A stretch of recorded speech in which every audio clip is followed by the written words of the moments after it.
Good morning po mga boss at welcome back again sa ating YouTube channel, Dan Pro Mechanic. At ito po ay meron po tayong panibagong vlog about sa wiring diagram ng handle switch ng mga XRM 110 or 125. Ito po yun. Yan. So ituturo ko po sa inyo yung bawat connection at color coding ng mga wire. So guide lang po ito para dun sa mga XRM user or dun sa mga ibang motor na gusto mag-install ng handle switch na XRM. Importante po na kabisado po natin yung bawat wiring, yung color coding para po hindi po tayo makakasira ng mga motor. Lalo naman po kung hindi naman po sa atin. Kaya ito po, sana po may matutunan kayo dito sa ginawa kong vlog na to about dito sa switch ng XRM 110.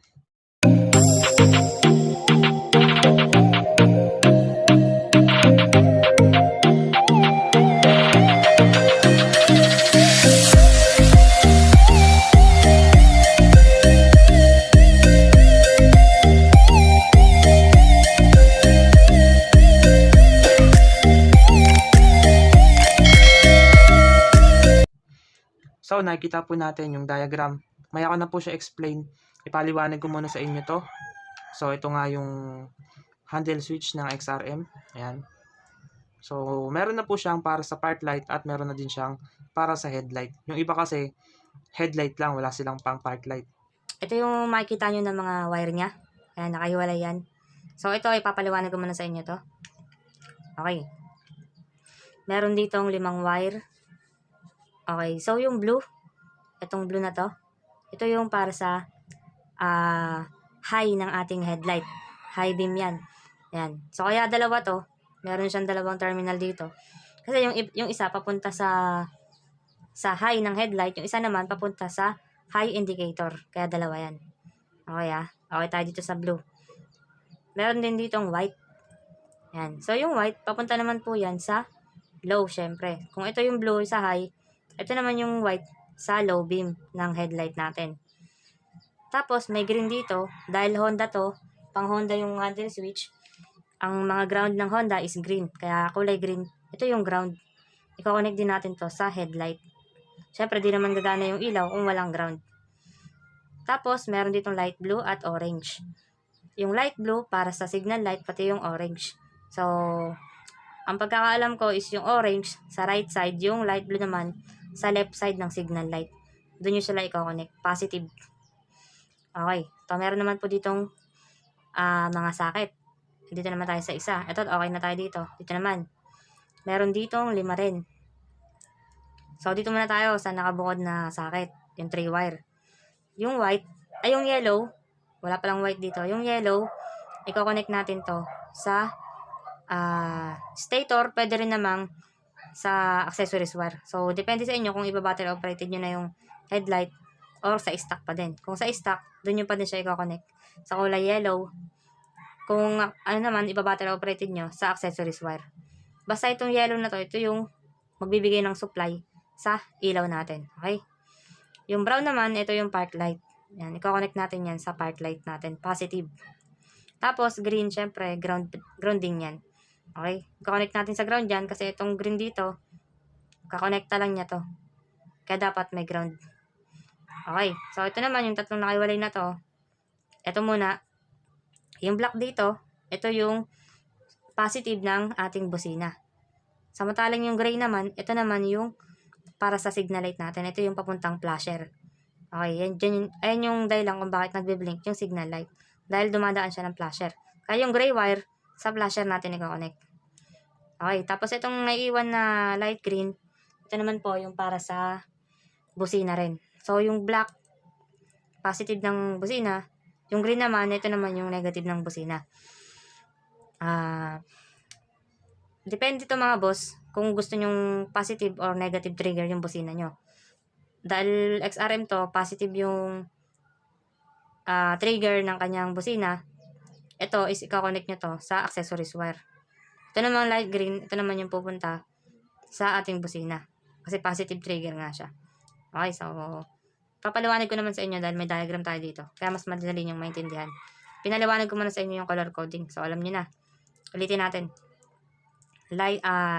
Blue para sa high beam, white para sa low beam, green ground, Orange para sa signal light, right, light blue para signal light, left, positive. Dito naman, gray para sa signal light para mag-blink papuntang flasher. Black, accessories wire para sa busina. Light green, papunta ng busina. Ito yung trigger. Green, ground. Brown, part light. Yellow, supply ng ilaw natin. Okay. So, dito naman tayo mga boss. Ayan. Ito na po yung diagram na ginawa ko. Ako po mismo gumawa na ito.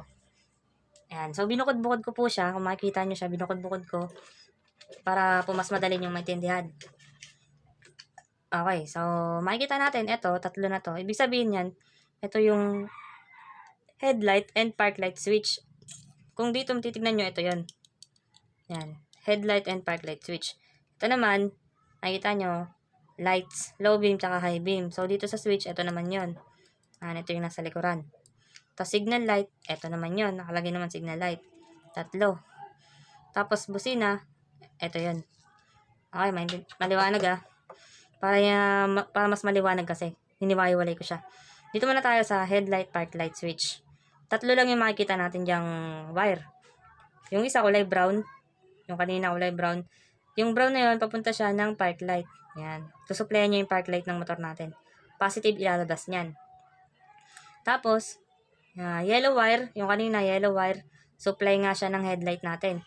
So, kung stock pa rin, doon nyo pa rin siya i-connect sa stock na supply.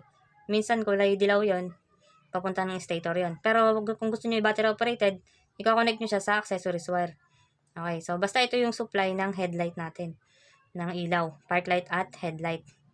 May makikita kayo dito sa gitna, wire yan.